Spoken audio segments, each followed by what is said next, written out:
that's the big thing that I noticed with military people. It's not that they don't have relevant experiences, because when I actually got to talk to a lot of these people, they had very relevant experiences and things that could directly apply to the jobs they're applying for. They just didn't phrase it like that, and they didn't put enough emphasis on it. One of the most common ones is like their weapon qualification. No, right? what people would people would put like expert on M4, M9.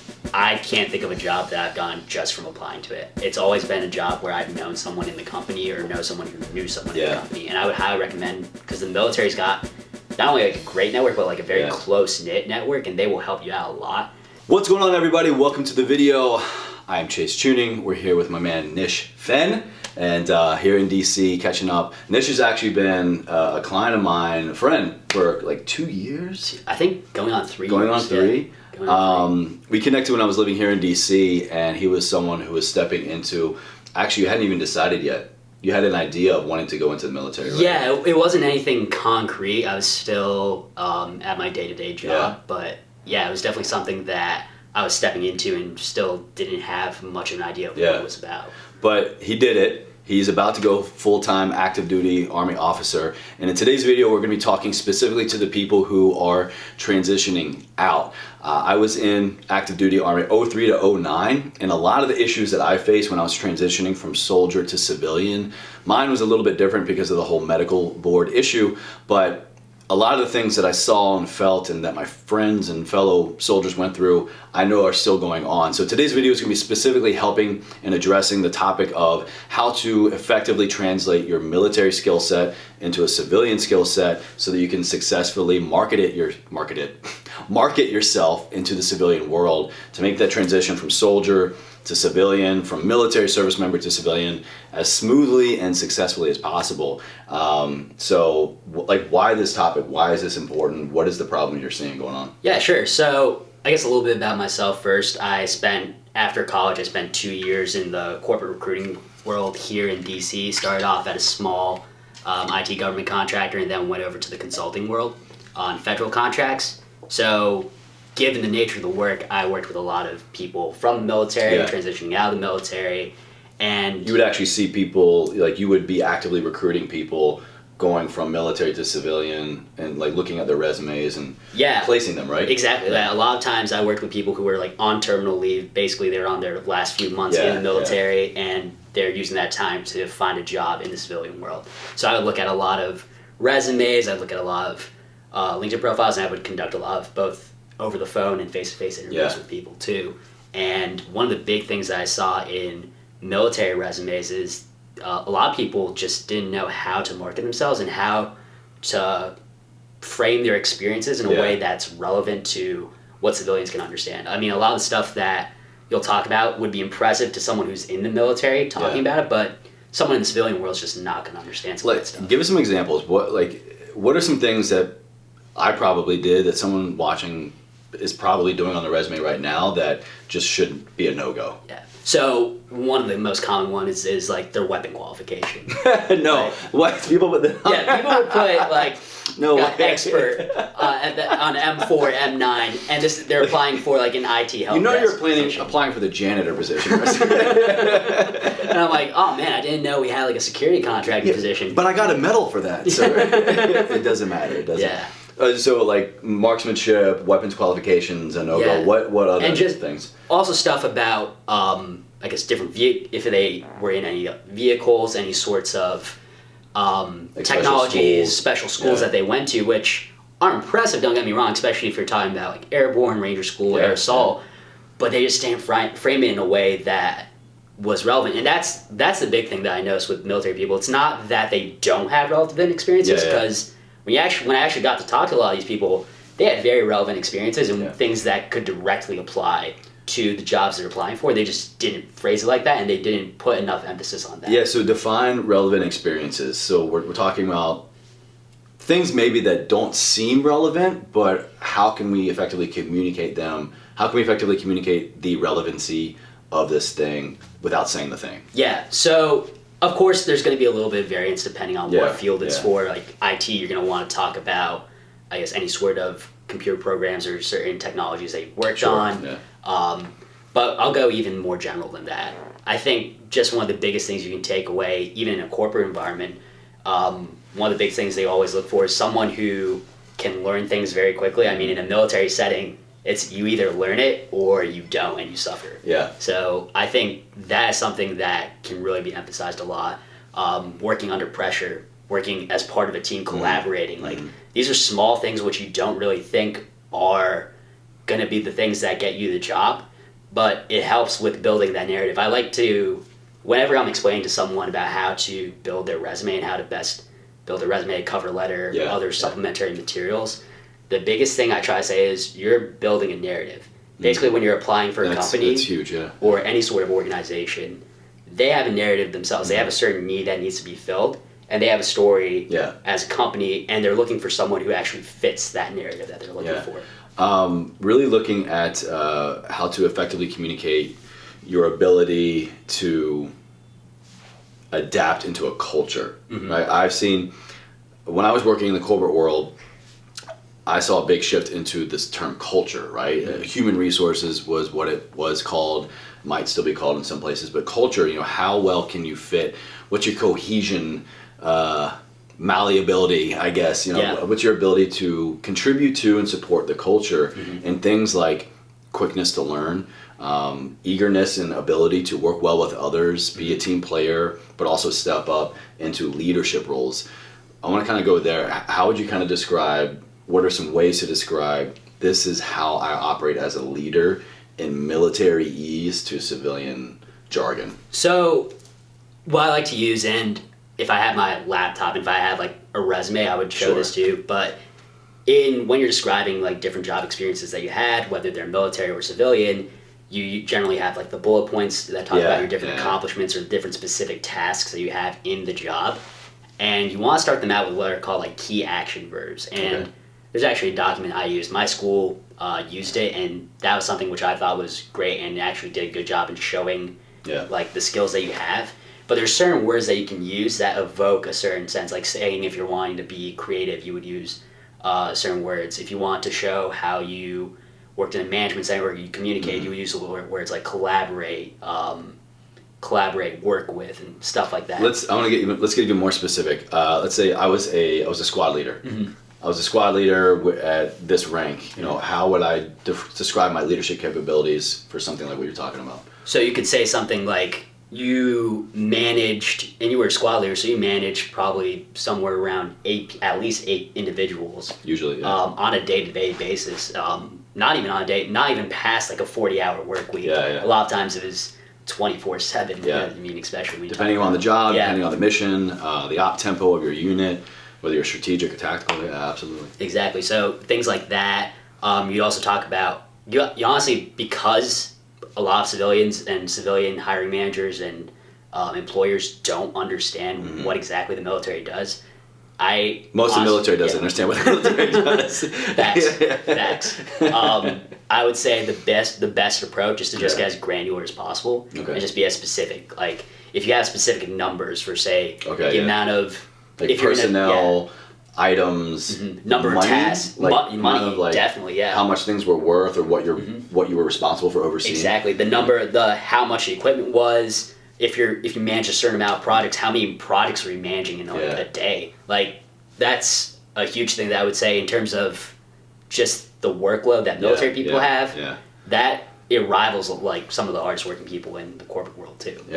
What are some things that you have seen in a resume you've gotten from someone on terminal leave or transitioning out that are definite stays? Like something that you saw that was like, hey, this is actually really well put, really well said, and can be very understood by the potential employer. Sure.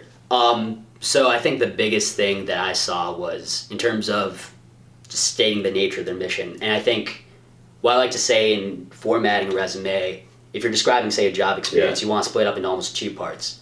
You have one part which should be no more than like 2-3 sentences, which is like directly in like paragraph form, which is almost as if you saw an opening for the job online, what it would say. Like, what are the general, like, just what are the general things that you would do in that job? That's something I saw that people did really well. Which is probably another pro tip, because a lot of resumes now are electronically scanned, right? So they're looking for keywords, key terminology. Oh, 100%. So it's like if you're describing your skill set and your experience, we're not lying here, but if you can describe your job, your skill set, your experience in the exact same words and terms that this job posting has, like you're probably not immediately, but most likely you're going to get pulled first for like a screening. Oh, 100%. And moreover, I would even recommend if there's a certain job that you're looking for, look at the job description specifically and literally copy and paste words from that and describe it that same way. Because honestly, like in terms of what recruiters use, we use like what's called Boolean search strings,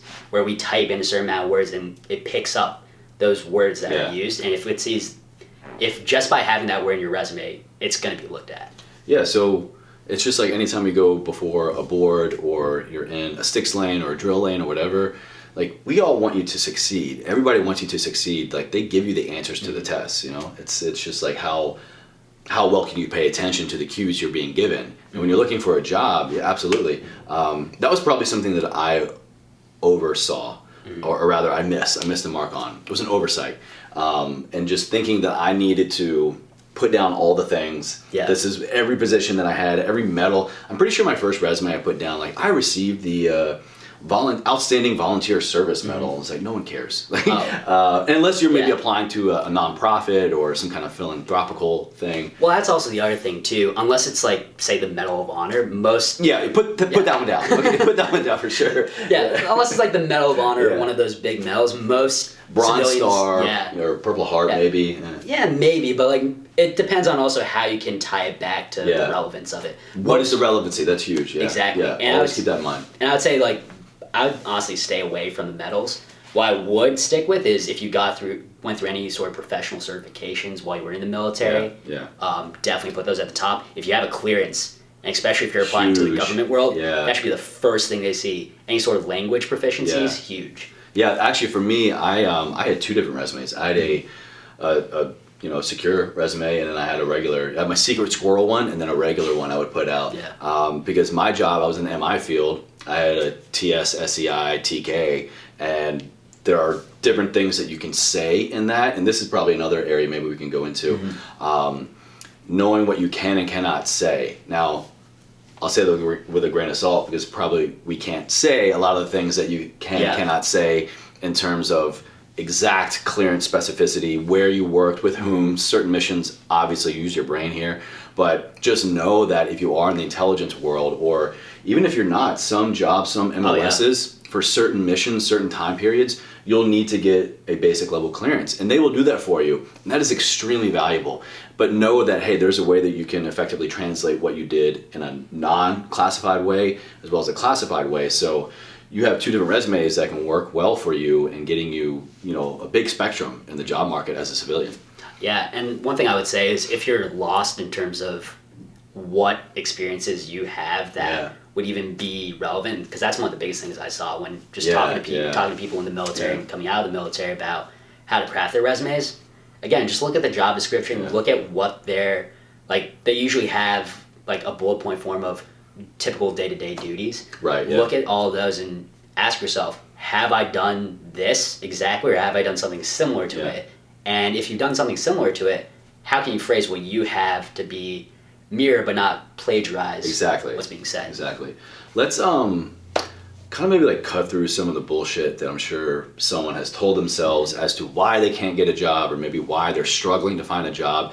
And it's what I hear a lot of people say in the military community is, what I did, there's nothing out there like that. Yeah. How do I even begin to tell people? Like, they'll never understand. Maybe come down off your high horse a little bit. Let's be honest. You're transitioning out, whether it's retirement or whether it's medical, whether it's by your own choice or not, you're going to need to get a job. So just put the ego down a little bit and learn how to say the things that are going to help you get a job and take care of you and your family. So what would you say to someone when you're looking at, recruiting, or even knowing what you know now and going into it? There's got to be a way to say anything and everything, right? Oh yeah, there absolutely is. And I think it's important to remember that this doesn't just apply for just making the resume. This also applies for once you're in the door and you have the job too. Because it's not like you're going to be around everyone who's been in a military setting before. they're civilians, they don't understand a lot of the stuff. So this is like language, and this is a barrier you need to learn how to cross. Right, yeah. A little bit too. And I like to put just the job search or the job hunting part in. I like to kind of connect it to almost like dating. Yeah, like when you're going on a date with someone, you're there to talk to them and see if you guys gel first and see if there's actual chemistry there first. But part of you and part of the other person is also looking to see, hey, is this a long-term option? Sure. Do I see a future with this? If it's not, I've just been doing dating wrong for like years. Someone needs to correct me. But generally, that's how corporations look at it too. Because I would see it all the time, and it's one of the common questions you're going to get asked in an interview is, where do you see yourself in 5-10 years? Yeah. And they want to see, this is one way, this is one of two things. They want to see longevity, right? Yeah. Or at least the potential for longevity. And it's also a way that you can show that you've done your research. I think military members are very good at going into any situation prepared. Do your preparation, do your research, look at job openings that this company has had and different career trajectories you have in this company, and say, hey, look, I know you guys have this project. I know you have these types of positions. I would really like to go down this sort of track. And if you tell them that, they're going to do everything they can to advocate for you when the time comes and you want to get those promotions. You want to gear towards that part of the company. Yeah, I would say go back and definitely try to tap back into the mindset of when you were getting promoted. If anything after E4 is no longer a given, and even maybe even E4 might not be a given anymore, but like after a certain time in service or a degree or whatever, you get E4. After that, you got to earn that promotion. You got to earn that next job. And so go back into the mindset of taking initiative. Go back into the mindset of supporting the mission. Go back into the mindset of working every day as if you already are in that position, because that translates. I don't care if you're soldier, civilian, whatever. People are going to see that. Oh yeah, absolutely. And that's something I tell not just military people, but people who are civilians who are trying to get jobs too. Yeah. I had something that just came to mind I wanted to ask specifically. Oh, duration out from separating. I tell people now, like honestly, a lot of the stuff that we've been working on over the last 2 years before you even get into the military, we're talking what you're going to do after. Yeah. Go into it building an exit strategy. So exit strategy, by this I mean plan ahead. When is too far out, or when is too far out to begin to build your exit strategy? When should people in that, hey, my retirement's coming up, my ETS is coming up, when should I start applying for jobs, while I'm still active duty or whatever? I mean, honestly, I don't think there's any wrong answer to this, just because the job market it's very finicky. One moment it's good. There's one moment it's good in the sense that there's a lot of openings available. Good meaning people are hiring. There's hiring. Then sometimes it's not good. Unemployment's low.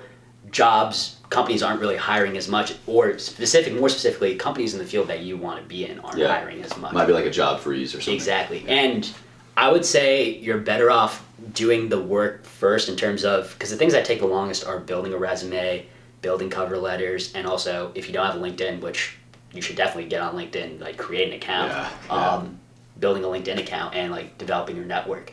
Those are some of the stuff that take longer. And what I would recommend doing is get to that point where all you have to do is just like passively, like maybe like every few days, just jump on LinkedIn, Monster, Indeed, and just you can like apply, and I would also recommend this. We talked about having 2 different types of resumes. Make it even bigger than that too, where if there's like multiple types of fields you want to be in and they have similar requirements, have multiple resumes. I think I have like 10 different resumes. Wow, really? Wow. Yeah, that I use and that I'm constantly updating. And what I'd recommend too, when you're creating a resume, have one document where you just list out every single job you've ever had. So like brain dump out every school, every experience, every position, everything, And moreover, brain dump everything you've done in those jobs, every accomplishment, every certain, like if it was in the military, every mission, or like every sort of concrete detail you can put down. And then that way, that's your template. And then if a certain job comes up, you look at that job and you can basically cut and paste. Just pull what you need. Yeah, exactly. Because I would recommend you shouldn't need to use all of the job, every single job that you had, because not all the jobs are going to be relevant to that job. And unless you're at the point where you have had 20 years of relevant experience or more, or if you are like what would be called a subject matter expert, Right, yeah. Your resume should not be over 1 page. Yeah. I would really keep it at 1 page. Yeah. And so I would highly recommend using this strategy to basically play around, use different jobs that work for different situations, and not even that, look at the different tasks you have, because sometimes you'll find accomplishments and tasks that are very similar to a day-to-day duty that you would have in the job that you're trying to get. So copy and paste that, like basically make it, I would say, if you're even thinking about like transitioning out into the civilian world,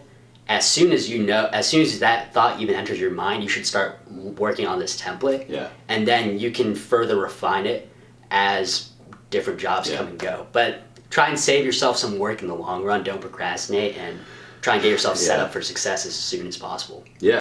I can't think of a job that I've gotten just from applying to it. It's always been a job where I've known someone in the company or know someone who knew someone in the company. And I would highly recommend, because the military's got not only like a great network, but like a very close-knit network, and they will help you out a lot.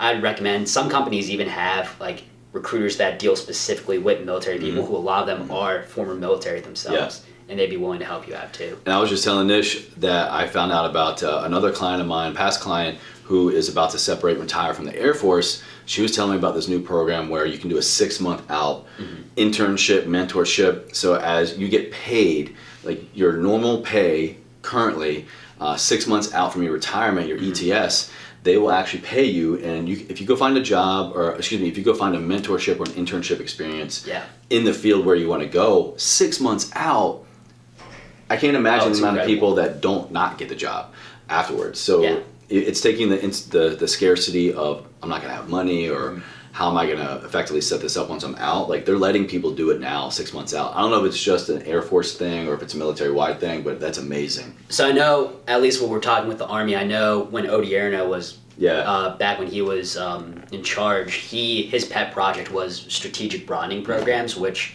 it's basically fellowships with like Capitol Hill, Lockheed Martin, different graduate schools, and they basically send NCOs, warrant officers, and officers to these programs. They're usually like 2-3 weeks, sometimes a month long.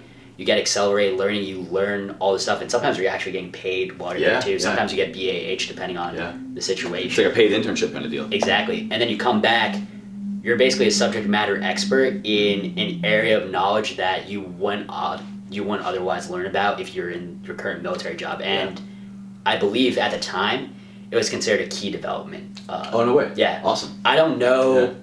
I think they changed the name for it now, but I believe there's still opportunities like that, because I keep on hearing about it all the time. Like there's like JCS interns here in DC. Cool. Yeah. There's different things with the Pentagon and other organizations here. But those are things that not only will help you in your military career, but if you're even, I would recommend this for people who are in the military. They're not even thinking, oh, I'm gonna do my full 20. Yeah. You never know what's gonna happen. I'd also recommend doing those, applying for them, seeing what options you can get, because even if you don't end up leaving and going in the civilian world, it's still something that could help you out in the military world and getting promotions after that. Absolutely, yeah. I'll kind of echo that point, and we'll wrap up here. Just say that whether you're going to go in and serve, whether it's a 2-year, 4-year, 6-year contract, or you think you're going to go the full 20 and retire, I was that way. I went in at 17, hell, I'll do 20 years, retire at 37, no big deal. Life had other plans. I'll end up getting out after 6 years. So whether you think you're going to stay in short-term or long-term, go in and build your exit strategy. I'm not saying meticulously plan how you're going to get out, but think, how can I do things that's going to make me a better soldier, sailor, airman, Marine right here, right now, that will directly contribute to civilian chase, civilian niche. Because like you were saying, I can't imagine anything you would do with that mindset not serving both versions of yourself, not making you a better leader, not making you a better, military service member, to more likely get promoted, to stand out to your cadre, to open up a lot of opportunities that are going to be directly translatable as much as possible to your civilian self. So go into it knowing, I can't think of anybody that goes in at like 18 years old and stays in their entire life until they're like 65 and they only ever work in the military. at one point, let me know if you know of anybody who does. Madness. Yeah, okay, there's one. At one point, you're going to have to get another job. And the best way you can prepare for that then is to work on it now. Mm-hmm. No, exactly. Like, I can't say that enough, because I even tell people who are joining the military now, like, hey, start working on this stuff now, because you don't know what's going to happen. And I can at least speak for the Army, because this is what I know about. I can't speak for the other branches, but I'm sure they're going to be doing this soon too.